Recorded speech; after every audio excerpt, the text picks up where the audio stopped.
Crece la tensión entre Perú y Colombia. Este sábado la presidenta Dina Boluarte cargó contra su homólogo colombiano Gustavo Petro y le pidió que se dedique a gobernar su propio país. Esto luego de que el Congreso peruano declarara persona non grata al jefe de Estado colombiano. En el marco de la cumbre de seguridad de Múnich, el secretario de Estado de Estados Unidos, Antony Blinken, se reunió con su homólogo chino Wang Yi y advirtió que un apoyo material a Rusia tendría consecuencias. Wang dijo que el uso excesivo de la fuerza por parte de Washington dañará las relaciones entre ambas naciones. Como milagros han sido calificados 3 rescates de sobrevivientes turcos del terremoto cuando han pasado más de 290 horas y la cifra de fallecidos en conjunto con Siria superó los 46.000.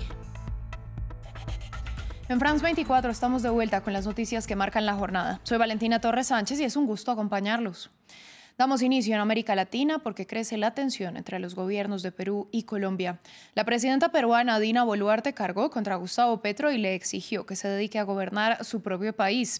Esto luego de que el Congreso peruano declarara persona non grata al mandatario colombiano, un fuerte crítico del manejo de la crisis social en Perú. Ampliamos en el informe.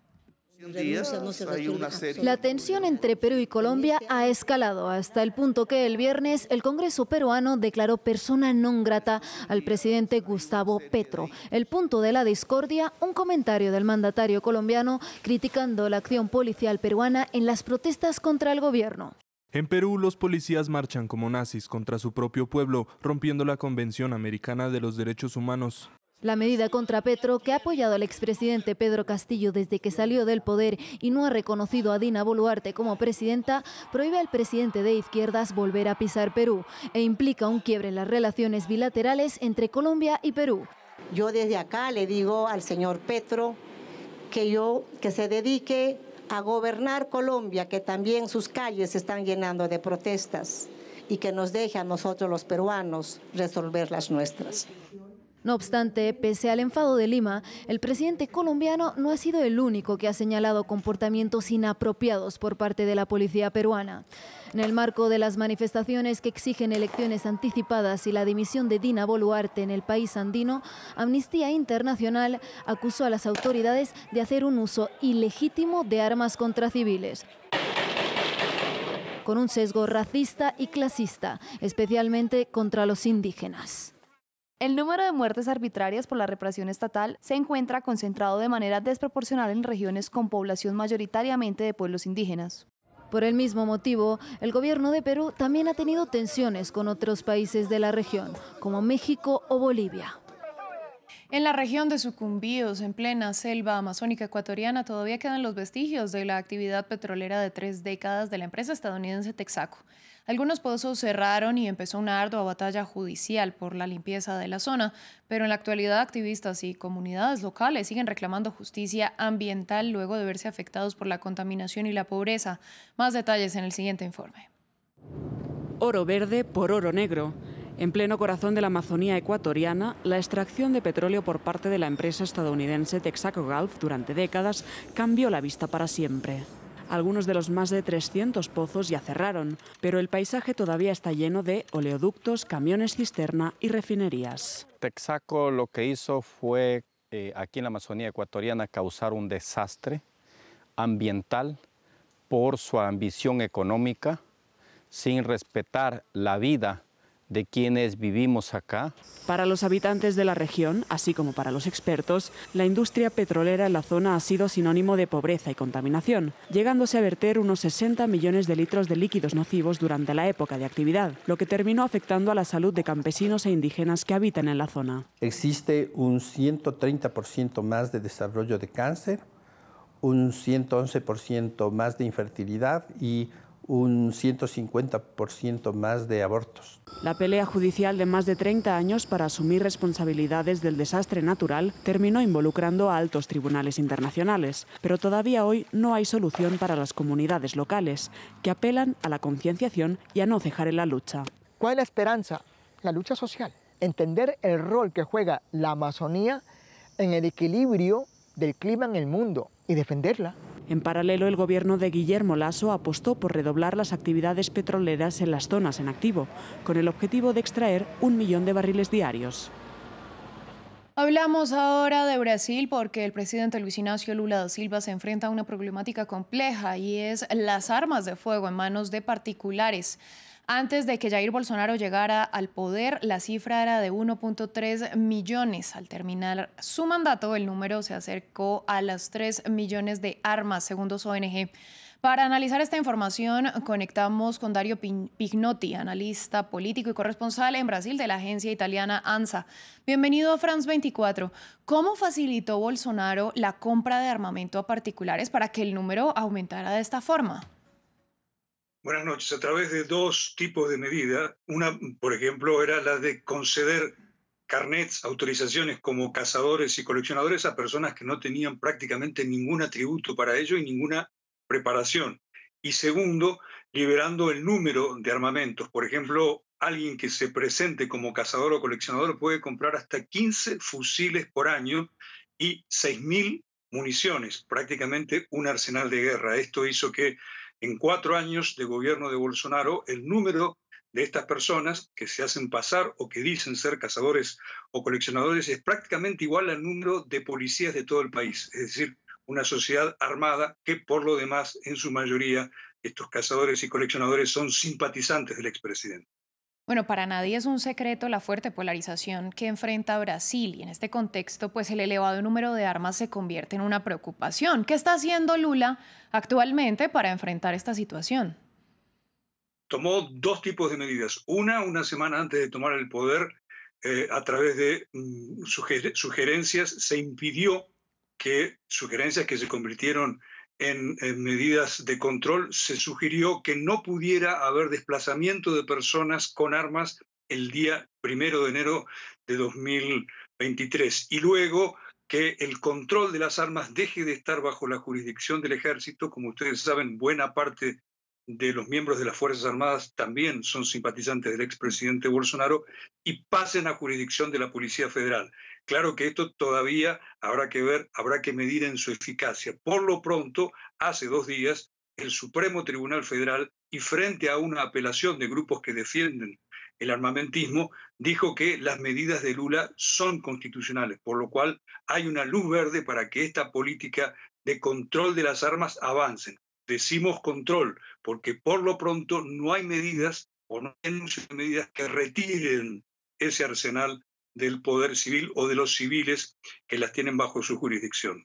Bueno, ¿y qué tan lucrativo es el negocio de las armas en Brasil? ¿Qué tanta oposición puede encontrar el presidente Lula en esta lucha?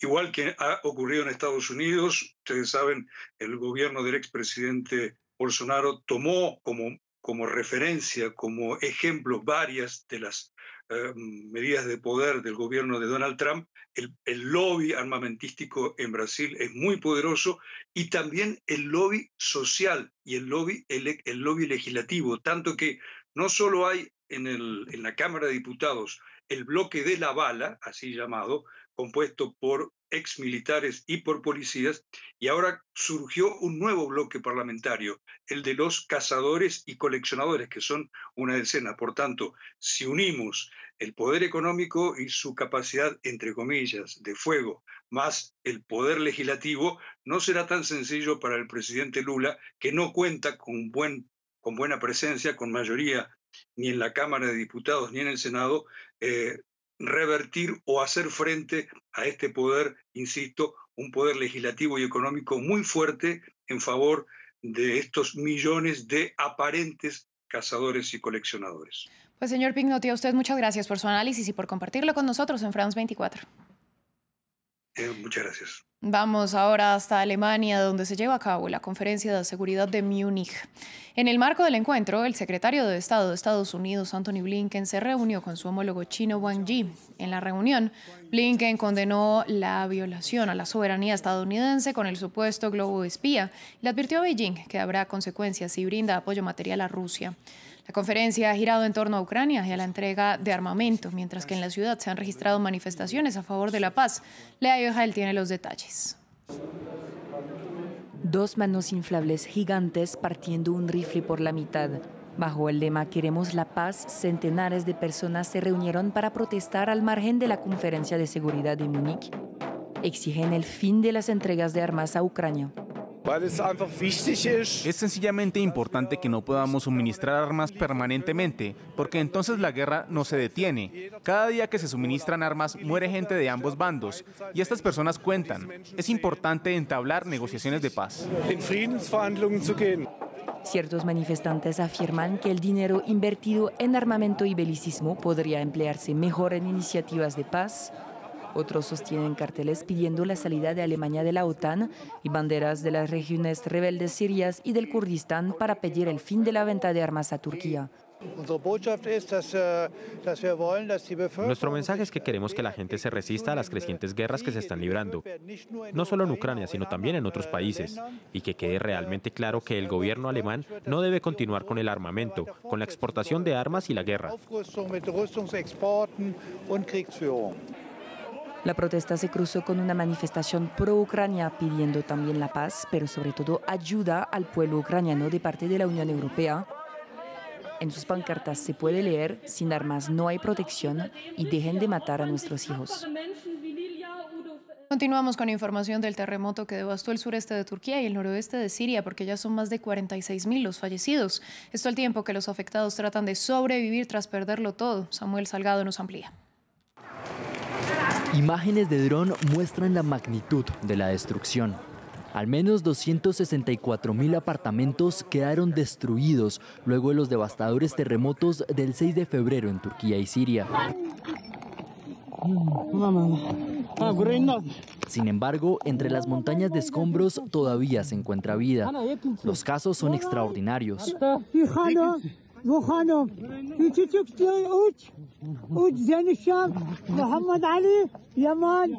Esta familia permaneció 296 horas bajo los escombros. Los padres sobrevivieron, pero el niño murió después de su rescate por deshidratación. Taha Erdem, de 17 años, fue rescatado en la ciudad de Adiyaman, en el sur de Turquía. Grabó su experiencia bajo los escombros cuando pensaba que iba a morir.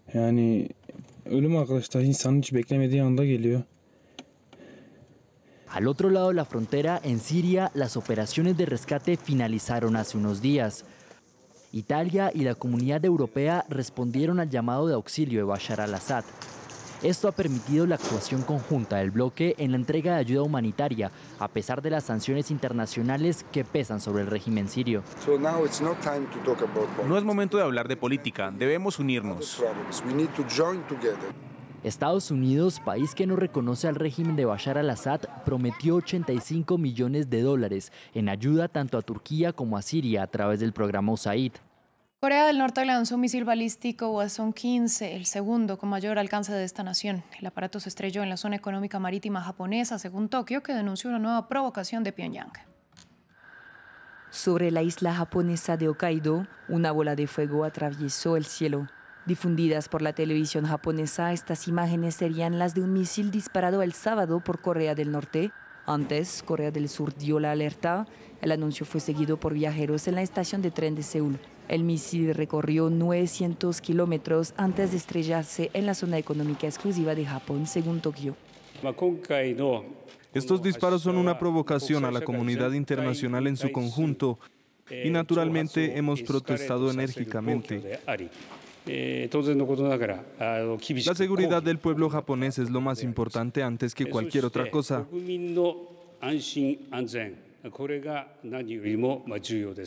Las autoridades japonesas afirman que se trataba de un misil balístico intercontinental. Según los expertos, Pyongyang podría haber querido probar un misil de combustible sólido, una tecnología que el régimen norcoreano busca dominar porque es más fácil de almacenar y más difícil de detectar. Desde noviembre de 2022, este es el segundo misil norcoreano que cae en la zona económica exclusiva japonesa. En los últimos meses, la tensión ha aumentado en la región al intensificarse los lanzamientos de prueba de Corea del Norte y como represalia los ejercicios militares conjuntos entre Seúl y Estados Unidos. De hecho, los disparos de prueba del sábado se producen pocos días antes del inicio de ejercicios simulados entre los dos aliados para prepararse ante un posible ataque nuclear de Pyongyang. En otro signo de escalada, las autoridades surcoreanas calificaron el jueves a su vecino de enemigo, un término que no utilizaban desde hacía 6 años. Fin del informativo, volvemos en breve.